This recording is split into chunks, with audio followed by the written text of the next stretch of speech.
Cześć, witam Was na moim nowym vlogu. Dźwiękoholik sporadyczny, vlog muzyczny. Po paru latach funkcjonowania na Facebooku dźwiękoholika stwierdziłem, że po prostu nie chce mi się pisać. Po prostu pisanie mnie męczy, więc pomyślałem sobie, że zacznę vlogować. Zobaczymy, co z tego wyjdzie. To jest pierwszy filmik. Na pierwszy ogień Pink Floyd. Długo oczekiwana premiera, bo rzeczywiście dotąd ten film, ten koncert znany był jedynie z kasety VHS, kto ją ma, nie wiem, oraz z wielu nielegalnych, półoficjalnych wydań DVD. Dzisiaj także porównam te dwa wydania. Ja mam akurat jedno z wielu, moje się nazywa Shine On. Jest transferem najprawdopodobniej z kasety wideo. Wiem, że część z tych pirackich kaset, pirackich płyt DVD była spisywana z Laserdiscu. Te, podejrzewam, mają lepszą jakość. Tutaj jest po prostu masakra. Kupiłem tę płytę wiele lat temu w Empiku. Do dzisiaj zresztą jest w sprzedaży w wielu sklepach internetowych, sklepach muzycznych. Nie wiem, na ile jest to legalne, ale myślę, że warto mieć coś takiego w swoich zbiorach. Myślę, że każdy wariat muzyczny szczyci się przede wszystkim właśnie tymi dodatkami, tymi cudami, które udało się gdzieś tam wykopać, a są nie do końca, nie do końca legalne. Bootlegi, zwłaszcza w przypadku zespołu Pink Floyd, bootlegi to rzecz wspaniała. Ale skupmy się na tym wydaniu Blu-ray, wydanie ekonomiczne, pojedyncze. Przyznaję, nabiłem się trochę w butelkę, a może zostałem nabity w butelkę przez producentów i wydawców tego wydawnictwa. Dlaczego? Ta płytka ukazała się rok temu w takim dużym boksie Later Years. Wspaniały zbiór niepublikowanych, mało znanych wydawnictw Pink Floyd, mało znanych nagrań Pink Floyd. Wiedziałem, że prędzej czy później dojdzie do tego, że jednak postanowią wydać to osobno, podobnie jak było z wydawnictwem Early Years, gdzie naprawdę wspaniałe koncerciki, na przykład ten z 71 z Montreux, czy nagrania z telewizji francuskiej. To jest po prostu kosmos i cieszę się, że wreszcie zostało to oczyszczone i oficjalnie wydane. Nie stać mnie było na kupienie tego mamuta. Przeczekałem troszeczkę i zaczynam sobie zbierać powolutku ten Early Years w pojedynczych boksikach, w pojedynczych pudełkach. Dlaczego zdecydowałem się na to wydanie ekonomiczne? Dlatego, że planuję zakup sobie tego wydawnictwa na winylu. Tam jest najwięcej utworów, najpełniejszy obraz tego koncertu.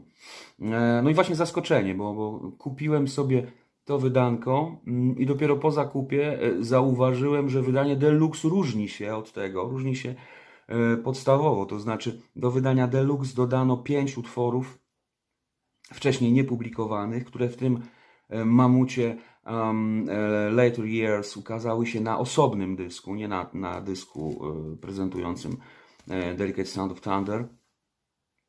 Nie wiem, dlaczego tych nagrań nie włączono do koncertu, tylko umieszczono je w dodatkach, w boksie, na osobnej płycie, a w wydaniu deluxe jako dodatki do tej płyty. Szkoda. 5 utworów, w zasadzie 3 utwory, bo 2 z nich to są intra, outra.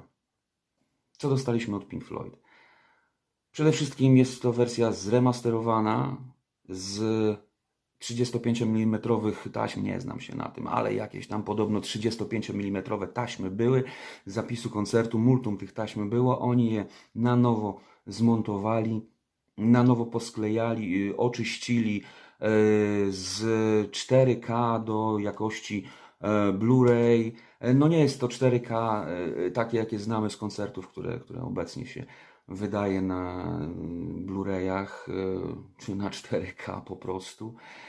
Widać ziarenko, jakość nie jest aż tak dobra, ale w porównaniu z tymi transferami z VHS to jest po prostu niebo i ziemia. Zwłaszcza kiedy zatrzymamy na stopklatce, widać ziarenko na ekranie. A przede wszystkim to, że sam koncert jest w formacie 16:9, a nie 4:3. To daje zupełnie inny ogląd, zupełnie inny montaż przede wszystkim, zupełnie inny montaż tego koncertu i za jedną i za drugą wersję odpowiedzialny był Wayne Isham, reżyser teledysków, reżyser wydań koncertowych. Pamiętajmy, że Delicate Sound of Thunder nagrywany był pod koniec lat 80. MTV w rozkwicie, teledyski, zachłyśnięcie się nowymi technikami telewizyjnymi, filmowymi. I rzeczywiście ta wersja pierwotna, ta znana z VHS-u i laserdisku, no to jest czysta 80.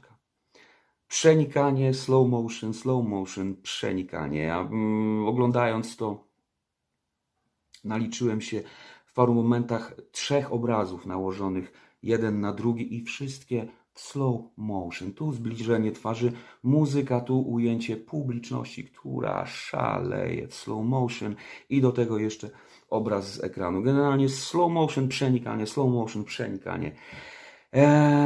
Tego jest o wiele mniej. Tego jest o wiele mniej w tym wydaniu Blu-ray. Jest oczywiście dla zachowania charakteru, ale jednak kamera bardziej skupia się na muzykach. Montaż jest bardziej dostosowany do muzyki, do rytmu. Nie jest taki płynny. Czasami dość ostro zmieniają się ujęcia. Jeśli chodzi o różnice w montażu, widać to bardzo wyraźnie w momentach, kiedy prezentowane są te filmiki Storma Thorgersona, te wizualizacje, które są wyświetlane na osobnym ekranie. W zasadzie wszystkie w wydaniu pierwotnym, wszystkie były pokazywane pośrednio przez okrągły ekran za sceną. Tutaj chwilami z tego zrezygnowano. Czasami mamy obraz wizualizacji filmików, wiecie, pan płynący łódką, latający samolot, czy to jeżdżące w szpitalu łóżko. No, wszyscy to znamy, prawda? Do tego biegające pieski, wbiegające na scenę. Tu bardzo często obraz zajmuje cały ekran. Przemontowano te filmiki. Najwyraźniej widać to w Dogs of War. Straciliśmy jedną bardzo fajną rzecz. Straciliśmy. W pierwszej wersji, tej wersji VHS, nazwijmy ją roboczo, pojawiała się twarz Davida Gilmoura na tym ekranie. Taka gniewna twarz, która coś tam krzyczała. Tutaj nie ma tego ujęcia w ogóle, a fajnie to robiło. Kiedy widzieliśmy muzyków na scenie, a z tyłu taka wielka, olbrzymia twarz Gilmoura w dużym zbliżeniu na tym okrągłym ekranie. Jeśli chodzi o filmik z pływaniem łódeczką, zwróćcie uwagę, w wersji Blu-ray, w tej nowszej, widać kwiatki przesuwające się na pierwszym planie, one są sztuczne. Nie było tych kwiatków wcześniej, w tamtej wersji. Tutaj w szerokim planie płynie łódka po rzece, a przed kamerą przesuwają się kwiatki sztuczne, plastikowe. Fajne. No dobrze, ale co jeszcze? Co zyskaliśmy? Wersja Blu-ray na pewno jest bogatsza w muzykę, jest dłuższa. Nawet pomijając te dodatkowe 5 utworów, których niestety nie ma na tym wydaniu. Na początku mamy całość Shine Crazy Diamond. W pierwszej wersji, czyli mówię o tej wersji VHS, była tylko pierwsza część, reszta pojawiała się dopiero na końcu koncertu, na napisach końcowych. W zasadzie tylko instrumentalna część była wmontowana w koncert. Co jeszcze dostaliśmy? Dostaliśmy oczywiście dłuższe intra do utworów Comfortably Numb, jakieś solówki, Ricka Wrighta i to jest fajne. Niestety coś również straciliśmy. Ale to jest ten nieszczęsny utwór Money. Nieszczęsny utwór Money. Z tym utworem problem jest od samego początku. Znaczy, kiedy wydano wersję Laserdisc i wersję VHS, ten utwór ukazał się tylko w wersji VHS nagranej w systemie NTSC, czyli na Stany Zjednoczone. Na Europę wersja palowska była pozbawiona tego utworu. Coś tam nie pasowało. Coś nie wyszło podczas filmowania tego fragmentu koncertu. I rzeczywiście przyjrzałem się bliżej tej wersji VHS-owej i zauważyłem coś bardzo zaskakującego. W wersji Blu-ray, w nowszej edycji, brakuje solówki Gaya Pratta. Ja myślę, że wszyscy o tym wiemy. Jeśli w ogóle interesujemy się tematem Pink Floyd i tego wydania, to wszyscy już słyszeli, że utwór Money jest pozbawiony solówki Gaya Pratta. Dlaczego? Myślę, że coś nie pykło w filmowaniu tego kawałka. Porównałem wersję VHS. Nie mogłem porównać, bo tej solówki nie ma. Po prostu nie ma jej na wydaniu Blu-ray w nowej edycji cyfrowej. Przyjrzałem się tej solówce. Wayne Isham reżyserując, montując ten kawałek musiał mieć duże problemy. Guy Pratt gra na 3 gitarach basowych. Zaczyna tak jak zresztą tę część koncertu. Zaczyna na basie Fender Jazz Mist, jego ulubiona gitarka Betsy.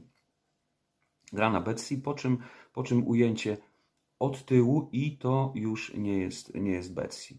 To jest Kramer Spector NS2, czerwona gitara, bardzo charakterystyczna. Zresztą na tej gitarze zaczynał koncert i kończył koncert. Po czym kamera przechodzi zza pleców Pratta, króciutkie cięcie i widzimy go z przodu i ma w rękach zupełnie inną gitarę Music Man Stingray 5. Jeśli coś pomieszałem, to jeśli są tu jacyś basiści, to poprawcie mnie. Nie znam się na tym sprzęcie aż tak dobrze, chociaż lubię słuchać sekcji rytmicznej, gitary basowej. To jest mój ulubiony element muzyki, ale jeśli chodzi o same instrumenty, to się niezbyt na tym znam. Także jeśli coś pomieszałem, to mnie poprawcie. Tak jak mówiłem, początek Betsy, później muszę zerknąć, bo nie pamiętam tych nazw. Później Kramer Spector NS2. Nawiasem mówiąc, później ta gitarka trafiła do sprzedaży, była na jakiejś licytacji internetowej, została sprzedana za jakieś strasznie duże pieniądze. No i później Music Man Stingray 5. Czarna gitara. Dla odmiany. Ja w ogóle odnoszę wrażenie, że te ujęcia z Music Manem mogły być w ogóle z innego koncertu. Mogę się mylić, ale odnoszę wrażenie, że w międzyczasie Guy Pratt był u fryzjera, że ma trochę krótsze włosy w tych ujęciach, w których gra na Music Manie. Ale co jeszcze? Jakoś udało im się oczywiście zmontować w wersji VHS. Tutaj pewnie chcieli zachować jakąś spójność koncertu we wznowieniu, dlatego zrezygnowali. Być może rzeczywiście na Blu-rayu byłoby to o wiele bardziej widoczne. Szkoda, taka bardzo sympatyczna ciekawostka.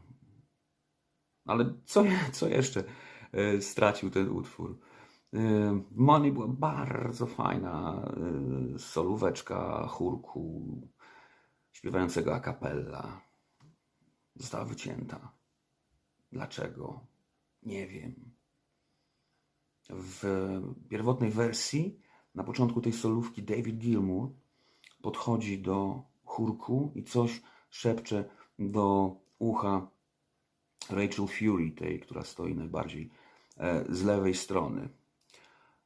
Ona uśmiecha się, zmieszana, no i przez jakiś czas jest rzeczywiście gwiazdą ekranu, bo filmuje ją kamerzysta i jej reakcję na to, co powiedział jej David Gilmour, co jej szepnął do ucha. Co jej szepnął? Nie wiem, może ktoś wie. Dlaczego to zostało wycięte? Nie rozumiem. Może Polly Samson była zazdrosna o jakieś flirty Davida z końca lat 80. Nie wiem. Nie wiem, ale ten fragment też wyleciał. Szkoda. Szkoda, bo jakby to dodaje klimatu wydaniom koncertowym. Podobnie jak ujęcie, którego nie było wcześniej, a ukazało się dopiero na wydaniu Blu-ray, czyli tej naszej nowej reedycji. Fragmencik z Dogs of War, gdzie saksofonista, tak, zaraz będzie temat saksofonisty, gdzie saksofonista wije się podczas swojej solówki i widzimy Gilmoura odwracającego się w stronę kamery i mówiącego coś do kamerzysty. Tego nie ma akurat w pierwszej wersji. I to fajne, kurczę, ja lubię kiedy koncerty są żywe, kiedy widać jak muzycy ze sobą gadają, jak coś się dzieje, a nie tylko wychodzą i sobie coś tam odgrywają. Widać, że jakaś chemia jest, coś fajnego pomiędzy ludźmi na scenie. No dobrze, a teraz mój ulubiony element tego koncertu, czyli saksofonista Scott Page. O rany. Odnoszę wrażenie, że w pierwotnej wersji było go troszeczkę mniej. Przede wszystkim zacznijmy od Shine On You, Crazy Diamond, który w pierwotnej wersji był tylko jednoczęściowy. Tu mamy całość łącznie z tą dwusaksofonową solówką Scotta Page'a. No ten facet po prostu kradnie cały show. Ja nie, muszę to jeszcze sprawdzić, ale wydaje mi się, że jest go o wiele więcej. O wiele więcej jest ujęć ze Scottem Page'em w tej edycji. Kradnie cały show. Zazwyczaj na scenie mistrzem ruchliwości był Guy Pratt. Może nie tak. Znaczy pod koniec 80. lat, kiedy Guy Pratt zaczął grać z Pink Floyd, może był jeszcze nieśmiałym chłopakiem i jeszcze nie był takim mistrzem skupiania na sobie uwagi podczas koncertu, bo rzeczywiście jest najbardziej ruchliwą i energiczną osobą podczas wszystkich koncertów Pink Floyd, zresztą koncertów Davida Gilmoura również. A nawet nie tylko Davida Gilmoura, bo też oglądałem ostatnio ten Blu-ray koncertowy Nicka Masona z wcześniejszymi utworami Pink Floyd. Tam też oczywiście Guy Pratt rządzi na scenie, ale na Delicate Sound of Thunder jeszcze był młodym chłopakiem, może był nieśmiałym, może za bardzo cieszył się, że dostał szansę zagrania razem z Floydami. Tutaj show kradnie Scott Page. Jego fryzura, długie włosy, to jak gra, jak się pręży, jak się mizdrzy do kamery i do publiczności. Warto sobie obejrzeć ten koncert od początku do końca, patrząc tylko na Page'a. To jest niesamowite, nawet kiedy jest w drugim planie, cały czas, on cały czas gra, on cały czas przeżywa. Zresztą z tego co wiem, jego aktywność została nagrodzona, bo w momencie, kiedy nie gra na basie, to podobno z własnej inicjatywy wyciągał gitarę elektryczną, gdzieś tam sobie z tyłu grał i plumkał na gitarze elektrycznej cały czas, będąc na scenie. No ten facet kocha publiczność, kocha, nie wiem, może się zmienił, ale wtedy to był naprawdę szok. Te włosy, taki był kiedyś model Fabio. Czarna koszula, zwróćcie uwagę, czarna koszula, początek 90. lat, czarna koszula, ale z poduszkami, te długie włosy, mokasynki i białe skarpetki. Tak, to jest 80., która wyłazi tutaj w każdym ujęciu. David Gilmour też, oczywiście, białe skiety i mokasynki, które obecnie są podobno objawem największej wiochy, ale wtedy były szczytem mody. Przyznam się, ja w 1988 roku zdawałem maturę i miałem studniówkę. Ile ja się nabiegałem po mieście, żeby kupić białe skarpety do garnituru. No szczyt elegancji. no, prawda? No i tutaj ten szczyt elegancji króluje na scenie. Scott Page jest niesamowity. Ja też odnoszę wrażenie, że muzycy troszeczkę z niego toczą bekę podczas tego koncertu.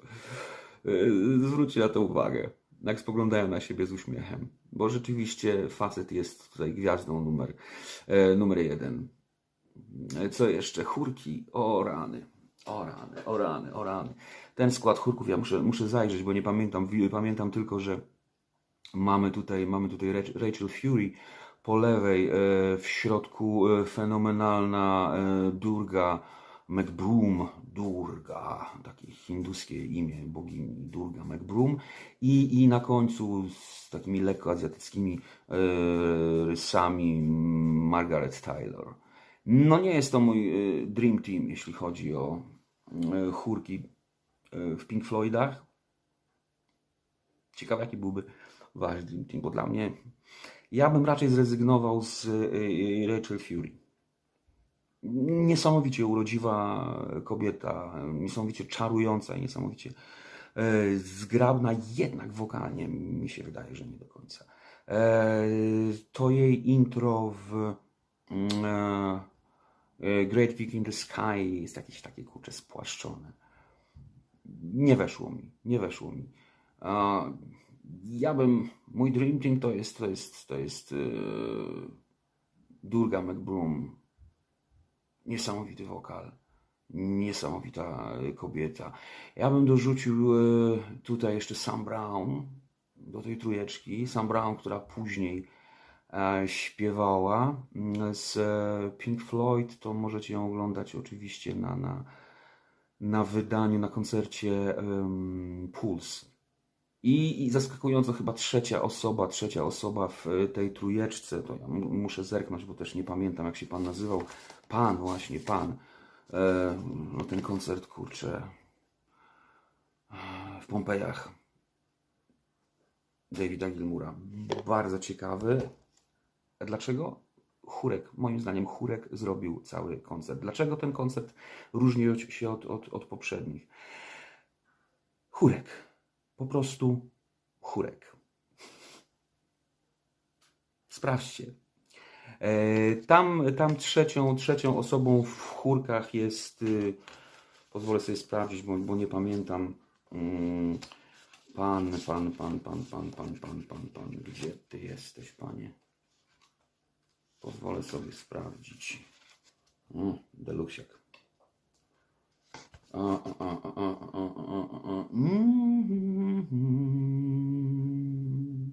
No tak. Brian Chambers. Tak, Brian Chambers. I to jest mój dream team, gdyby dało się kiedyś usłyszeć, a może kiedyś zabawię się i zmontuję nagrania koncertowe i zrobię tą jedną wokalizę z Great Gig in the Sky i poskładam je z tych 3 głosów, może się uda.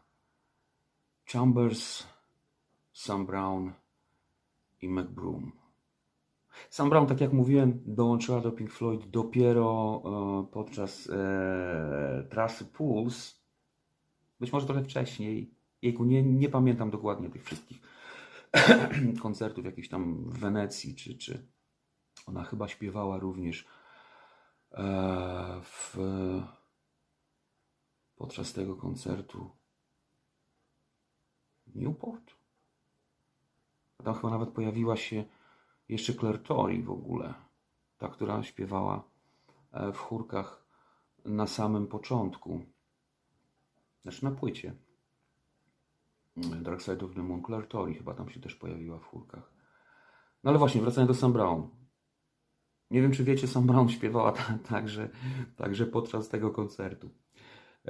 Co prawda David Gilmour twierdził, że wszystkie nagrania zostały wzięte z koncertu, nic nie dogrywano w studiu, ale jednak realizator dźwięku puścił farbę i zdradził, że dograno tam, jeśli dobrze pamiętam, wokal Ricka Wrighta w Comfortably Numb, podobnie gitarkę Davida Gilmoura w Comfortably Numb i wokal Jak ona się nazywa?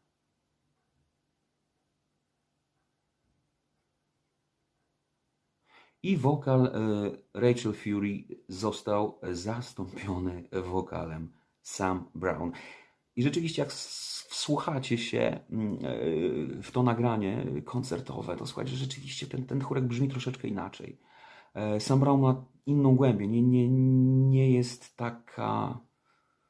Przepraszam, pani Rachel,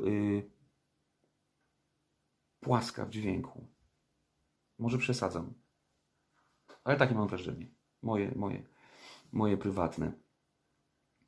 No chórek, sam chórek oczywiście, jeszcze zostanę na chwilę przy chórku. Panie...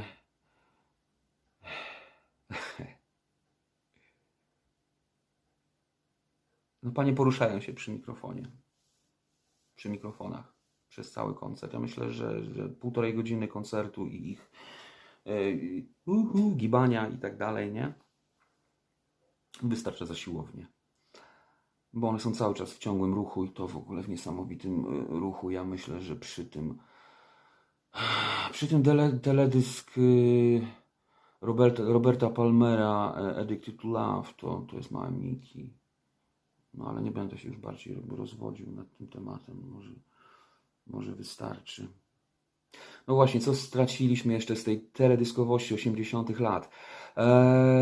Jeśli przyjrzeć się dobrze temu nagraniu, to niektóre ujęcia były robione dodatkowo. No one nie były kręcone na scenie. To są jakieś ujęcia studyjne. Nie jestem w stanie uwierzyć podczas zbliżenia ust chórku w Great Kick in the Sky. Nie jestem w stanie uwierzyć, że po ponad godzinie koncertu makijaż na ustach Rachel Fury jest tak nienaganny i tak nietknięty. To musiało być dograne osobno.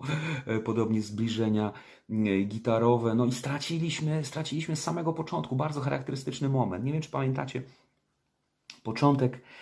początek Delicate Sound of Thunder, te ujęcia z laserami, pryzmaty, laser odbijający się, przechodzący to intro. Straciliśmy pana z fajką w okularach.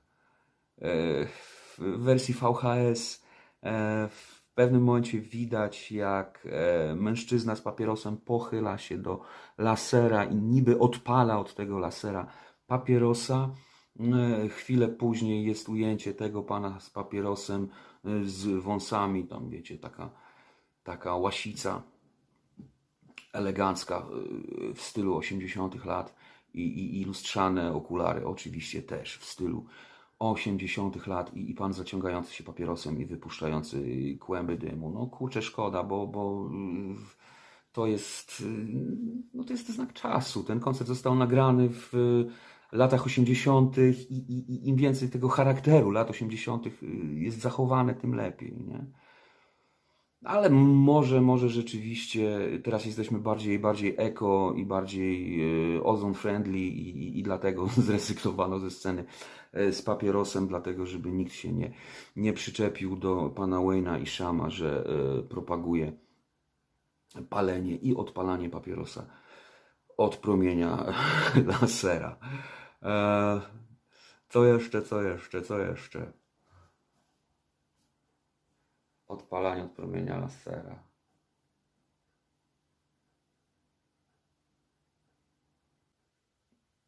I kurczę, strasznie się cieszę, bo bardzo czekałem na to wydanie. Cieszę się, że pomimo wszystko zostało wydane w tej formie. Pomimo wszystko cieszę się, że zostało wydane w tej formie. To 16:9 format obrazu.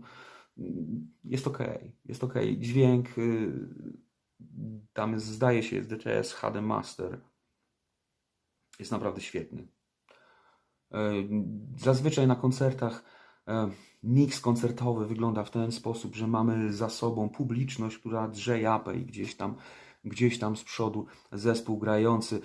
Nawet spotkałem się na jednym wydaniu Blu-ray, zdaje się na koncercie Flying Colors że można sobie było wybrać, gdzie się stoi w widowni w tym DTS-ie, czy się stoi się pod sceną, czy gdzieś w środku widowni, bo wtedy jakby ten poziom darcia japy i oklasków był inny w głośnikach. A tutaj bardzo ładnie rzeczywiście mamy tę publiczność z tyłu i po bokach, ale jednocześnie duża część efektów dźwiękowych, które są częścią muzyki Pink Floyd, jak również duża część instrumentów znalazła się wokół nas z tyłu i po bokach. Ojejku, uwielbiam. Słucham tego z olbrzymią przyjemnością. Oczywiście czasem się wybiera tę wersję dwukanałową, bezstratną, ale ja jednak, kurczę, lubię pławić się w dźwięku i zaczynam od wersji DTS, żeby sprawdzić, jak została zmiksowana. I tu została zmiksowana bardzo dobrze.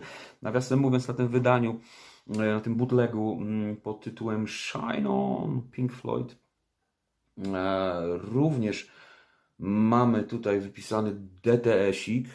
Niestety oczywiście nie ma DTS-iku na tej płycie. Mamy jakiś tam chyba Dolby Digital, taki 2+1, jakiś w ogóle nie wiadomo co, jakość dźwięku jest i obrazu. No właśnie, ale myślę, że chciałoby się, żeby to wydanie było inne. Jak mogłoby wyglądać? Mogłoby wyglądać w ten sposób, że te 5 utworów, które znalazły się w dodatkach, oczywiście w tym mamucie, dinozaurze wielkim Later Years, na osobnej płycie te 5 utworów w wydaniu deluxe, w dodatkach na głównej płycie Blu-ray, mogło to zostać wmontowane w film. Kurczę, fajnie by było, gdyby do tej wersji zremasterowanej, na nowo zmontowanej przez Wayne'a i Shama dodano również zremasterowaną tą wersję pierwotną. Ten Dedicated Sound of Thunder w wersji z VHS.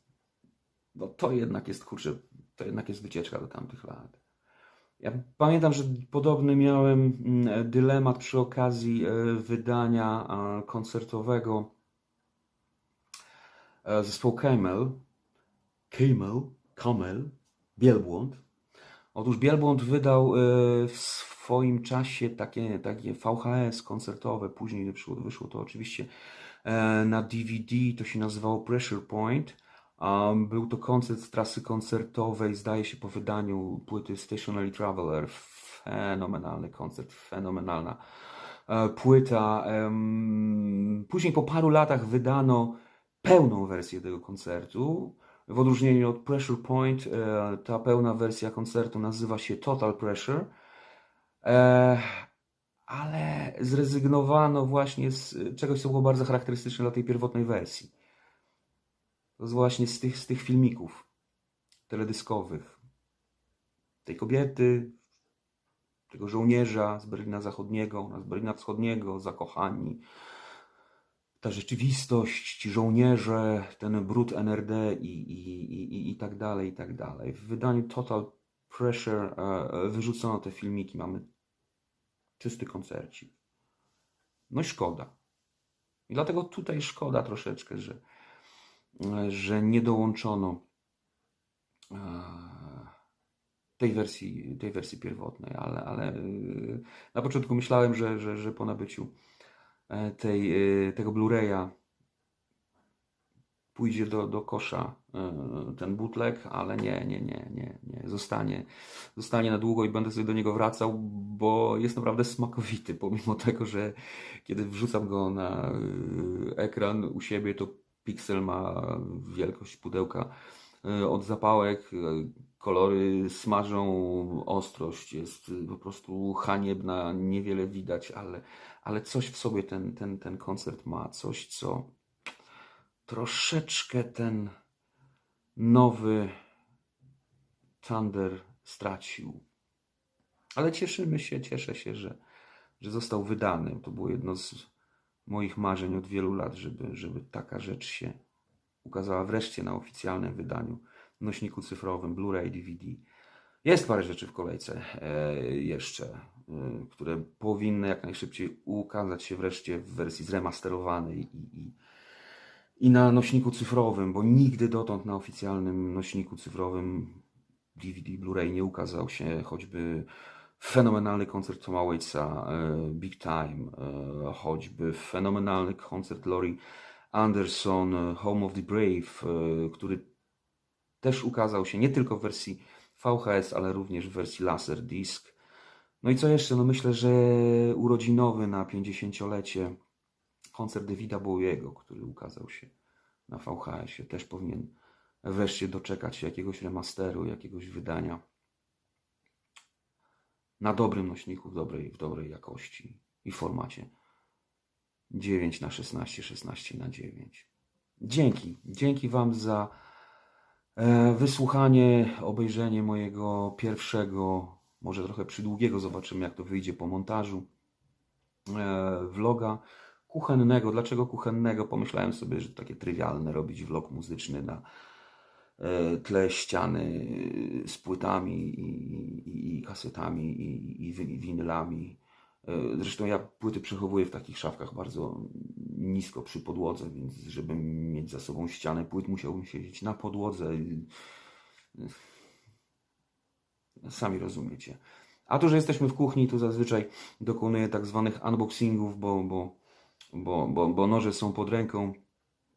A poza tym, spotykając się w kuchni, zawsze jest szansa, że może kiedyś przy okazji cosik upichcę jeszcze, przy okazji gadania o muzyce i nie tylko o muzyce, o filmach. Zapraszam. Kurczę, nie wiedziałem, że kiedyś to powiem. Jeśli Wam się podobało, subskrybujcie mój kanał, udostępniajcie i łapka w górę. Pomóżcie mi, żeby troszeczkę rozbujać tego dźwiękocholika w wersji YouTube'owej, czyli subskrypcja, łapka w górę, udostępniajcie. Wpadajcie następnym razem, mam parę planów na przyszłość, już w najbliższym czasie coś ciekawego będzie z pogranicza muzyki, filmu. No dobra, no to dzięki, cześć.